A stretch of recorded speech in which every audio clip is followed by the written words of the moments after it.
بسم اللہ الرحمن الرحیم۔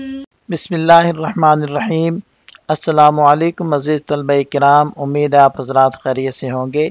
آج ہمارا صحیح مسلم کا سبق نمبر 192 ہے، جس کا عنوان ہے باب الدلیل علی دخول زمرۃ من هذه الامۃ الجنۃ بغیر حساب۔ آگے بڑھنے سے پہلے خلاصہ جات کو ایک نظر دیکھ لیں۔ وبه قال حدثنا يحيى بن خلف الباهلي قال حدثنا المعتمر عن هشام بن حسان عن محمد بن سيرين قال حدثني عمران قال قال نبي الله صلى الله عليه وسلم يدخل الجنة من أمتي 70,000 بغير حساب قالوا ومن هم يا رسول الله قال هم الذين لا يكتوون ولا يسترقون وعلى ربهم يتوكلون فقام عكاشة فقال ادعو الله أن يجعلني منهم قال أنت منهم فقام رجل فقال يا نبي الله ادعو الله أن يجعلني منهم قال سبقك بها عكاشة۔ حضرت عمران بن حسین رضی اللہ عنہ سے روایت ہے کہ نبی پاک صلی اللہ علیہ وسلم نے فرمایا، میری امت میں سے 70,000 افراد جنت میں بغیر حساب کے داخل ہوں گے۔ صحابہ کرام رضی اللہ عنہم نے عرض کیا کہ یا رسول اللہ، وہ کون لوگ ہوں گے؟ آپ علیہ السلام نے ارشاد فرمایا، یہ وہ لوگ ہیں جو داغ نہیں دیتے، نہ ہی منتر وغیرہ کرتے ہیں، اور اپنے رب پر توکل اور بھروسہ کرتے ہیں۔ حضرت عکاشہ رضی اللہ عنہ کھڑے ہوئے اور فرمایا، اللہ کے رسول دعا کیجئے اللہ تعالیٰ مجھے بھی ان میں شامل کر دے۔ آپ علیہ السلام نے فرمایا، تم ان میں سے ہو۔ ایک اور صاحب کھڑے ہوئے اور کہا کہ اللہ کے نبی دعا کیجئے کہ مجھے بھی اللہ ان میں شامل کر دے۔ آپ علیہ السلام نے فرمایا، عکاشہ تم پر سبقت لے گئے۔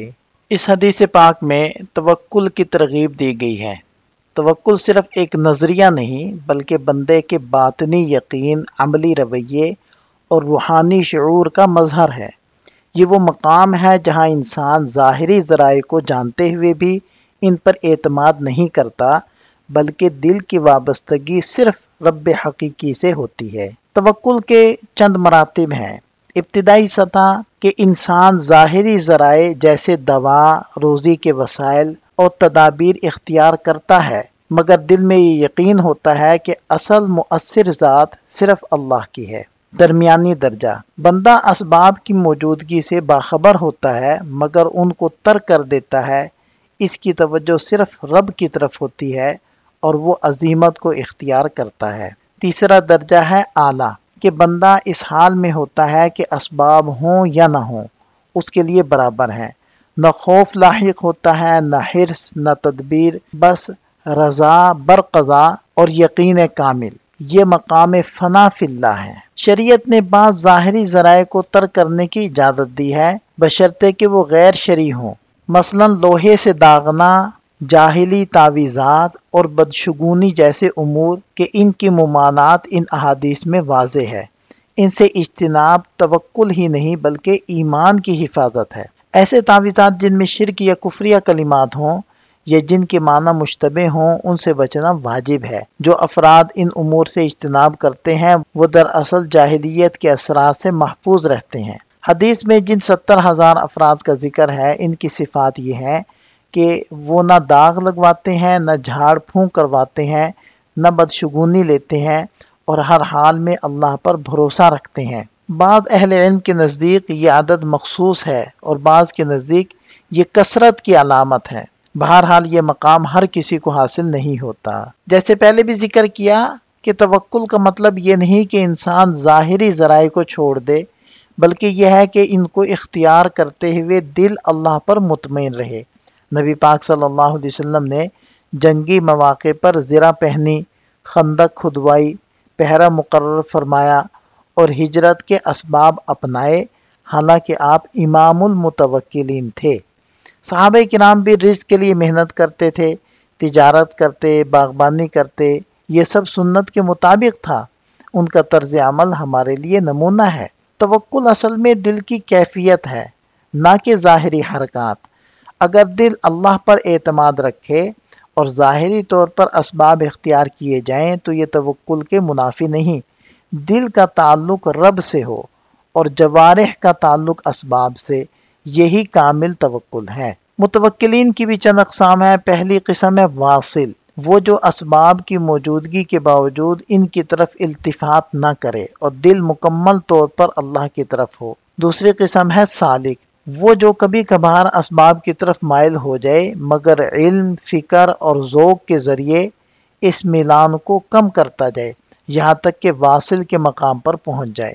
جس قدر بندہ توحید میں خالص ہوگا اسی قدر توکل میں پختگی آئے گی۔ اگر دل میں غیر اللہ کی طرف رجوع باقی ہو تو توکل میں ضعف آتا ہے۔ اس لیے ضروری ہے کہ دل اسباب سے ہٹ جائے مگر جوارح ان کو اختیار کریں تاکہ شریعت کی پیروی بھی ہو اور توکل کی حقیقت بھی محفوظ رہے۔ اس اسناد کے رجال 5 ہیں۔ پہلے ہیں یحییٰ بن خلف الباہلی ابو سلمہ البصری ثقۃ، دوسرے ہیں المعتمر بن سلیمان التیمی ثقۃ، تیسرے ہیں ہشام بن حسان الازدی، چوتھے ہیں محمد بن سیرین الانصاری ثقۃ ثبت، پانچویں ہیں عمران بن حسین بن عبید بن خلف الخزاعی ابو نجید الصحابی، ان کے والد گرامی بھی صحابی تھے۔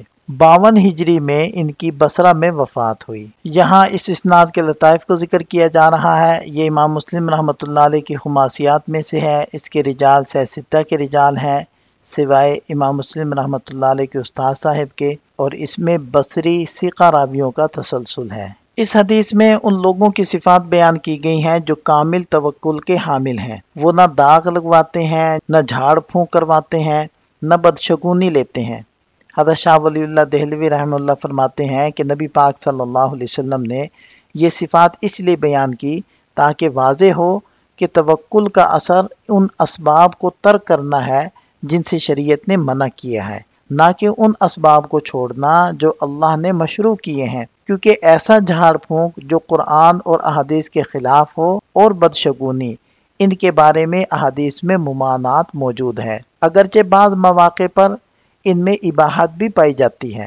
علامہ کرمانی رحمہ اللہ نے وضاحت کی ہے کہ زخم کو داغنا صرف ضرورت کے وقت جائز ہے بشرطے کہ شفا کو اللہ کی طرف منسوب کیا جائے، اور جھاڑ پھونک صرف وہ جائز ہے جو قرآن و حدیث سے ثابت ہو، جبکہ بدشگونی سراسر ممنوع ہے۔ آخر میں یہ سوال اٹھایا گیا ہے کہ ایسی صفات تو بہت سے لوگوں میں پائی جاتی ہیں، تو پھر مخصوص تعداد کا ذکر کیوں؟ اس کا جواب یہ دیا گیا ہے کہ ممکن ہے یہاں عدد سے مراد کثرت ہو، لیکن ظاہر یہی ہے کہ عدد اپنی حقیقت پر ہے جیسا کہ دیگر روایات سے واضح ہوتا ہے۔ اس اقتباس کا خلاصہ یہ ہے کہ حدیث میں جن لوگوں کی صفات بیان کی گئی ہیں جیسے کہ تطیر وغیرہ سے اجتناب، ان کا اصل جوہر اللہ پر مکمل توکل ہے۔ اس کا مطلب یہ نہیں کہ وہ مشروع اسباب کو ترک کرتے ہیں، بلکہ وہ ممنوع اسباب سے اجتناب کرتے ہوئے مشروع اسباب کے ساتھ توکل کرتے ہیں، جو اعلیٰ مقام ہے اور ہر شخص کو حاصل نہیں ہوتا۔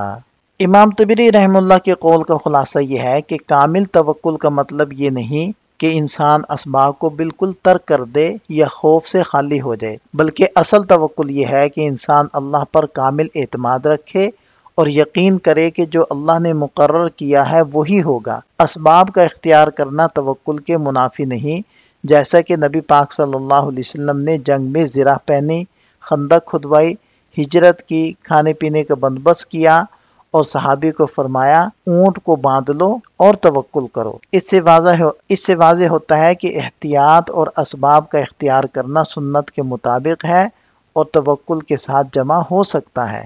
حضرت شاہ ولی اللہ دہلوی رحمہ اللہ کے مطابق توکل کا مطلب یہ ہے کہ انسان کا یقین اتنا غالب ہو جائے کہ وہ اسباب پر اعتماد چھوڑ دے، مگر پھر بھی اللہ کی مقرر کردہ سنت کے مطابق کسب معاش کرے۔ حافظ ابن حجر رحمہ اللہ نے وضاحت کی ہے کہ توکل کا مطلب اسباب کو ترک کرنا نہیں بلکہ ان پر اعتماد نہ کرنا ہے۔ امام احمد رحمہ اللہ نے ایسے شخص کو جاہل قرار دیا جو رزق کے لیے عمل چھوڑ کر بیٹھ جائے، کیونکہ آپ علیہ السلام نے فرمایا کہ رزق کوشش سے حاصل ہوتا ہے، جیسا کہ پرندے صبح خالی پیٹ نکلتے ہیں اور شام کو بھرے پیٹ لوٹتے ہیں۔ صحابہ کرام بھی تجارت اور کھیتی باڑی کرتے تھے۔ حدیث اور قرآن سے بھی کسب معاش کی مشروعیت ثابت ہے، جیسے کہ حضرت داؤد علیہ السلام اپنے ہاتھ کی کمائی کھاتے تھے، اور اللہ تعالیٰ نے لباس سازی اور جنگی تیاری کا حکم دیا۔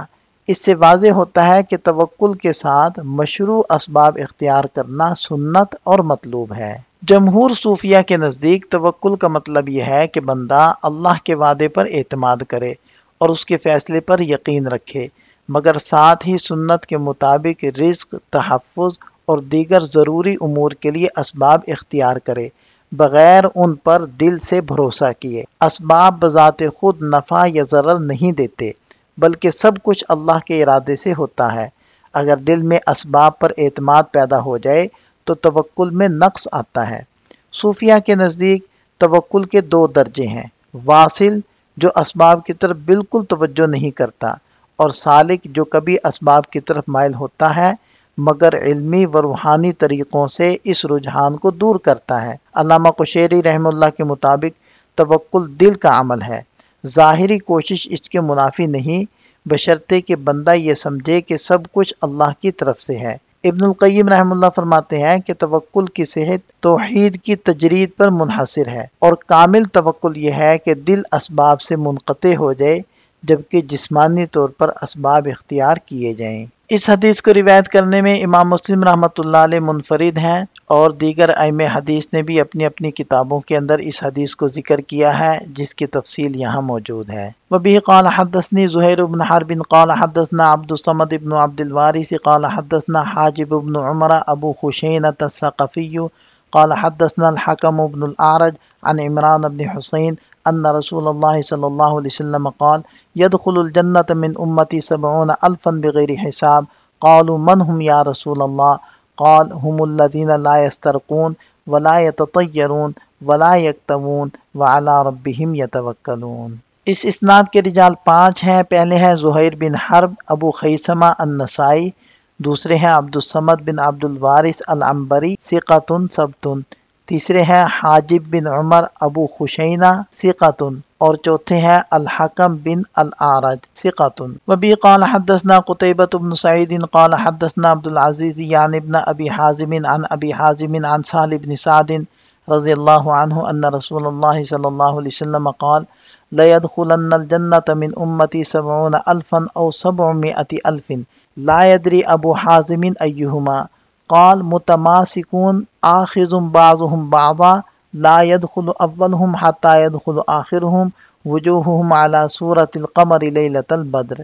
حضرت سہل بن سعد رضی اللہ عنہ سے روایت ہے کہ نبی پاک صلی اللہ علیہ وسلم نے فرمایا میری امت میں سے 70,000 افراد ضرور جنت میں داخل ہوں گے، یا فرمایا 7 لاکھ جنت میں داخل ہوں گے۔ ابو حازم کو یاد نہیں کہ دونوں میں سے کیا فرمایا تھا، اور وہ سب ایک دوسرے کو پکڑے ہوئے ہوں گے جب تک ان کا آخری آدمی جنت میں نہ داخل ہوگا، پہلا بھی داخل نہ ہوگا۔ ان کے چہرے 14ویں رات کی چاند کی طرح دمکتے ہوئے ہوں گے۔ اس اسناد کے رجال 4 ہیں۔ پہلے ہیں قتیبہ بن سعید الثقفی البغلانی، دوسرے ہیں عبد العزیز بن ابی حازم سلمہ بن دینار، تیسرے ہیں ابو حازم سلمہ بن دینار، اور چوتھے ہیں سہل بن سعد بن مالک بن خالد الانصاری الخزرجی، صحابی ابن صحابی ہیں رضی اللہ عنہما۔ یہاں اس اسناد کے لطائف کو ذکر کیا جا رہا ہے۔ یہ امام مسلم رحمۃ اللہ علیہ کی رباعیات میں سے ہے، اور پہلے بھی ذکر ہو چکا ہے کہ یہ امام مسلم رحمۃ اللہ علیہ کی اعلیٰ ترین سند ہے، اور اس میں مدنی راویوں کا تسلسل ہے، اور اس میں صحابہ کرام میں سے مدینہ منورہ میں وفات پانے والوں میں سے سب سے آخری صحابی ہیں۔ انہوں نے 88 ہجری میں وفات پائی، اور ان کی عمر 100 سال سے متجاوز تھی۔ یہ حدیث متفق علیہ ہے، اور دیگر ائمہ حدیث نے بھی اپنی اپنی کتابوں کے اندر اس حدیث کو ذکر کیا ہے، جس کی تفصیل یہاں موجود ہے۔ یہاں ہمارا سبق مکمل ہو جاتا ہے۔ ایک نظر خلاصے کو دیکھ لیں۔ حدیث سے متعلق فوائد اور سوالات کو ہم اگلے سبق کا حصہ بناتے ہیں۔ ملتے ہیں نئے سبق کے ساتھ۔ اللہ تعالیٰ ہم سب کا حامی و ناصر ہو۔ دعاؤں میں یاد رکھیے گا۔ السلام علیکم۔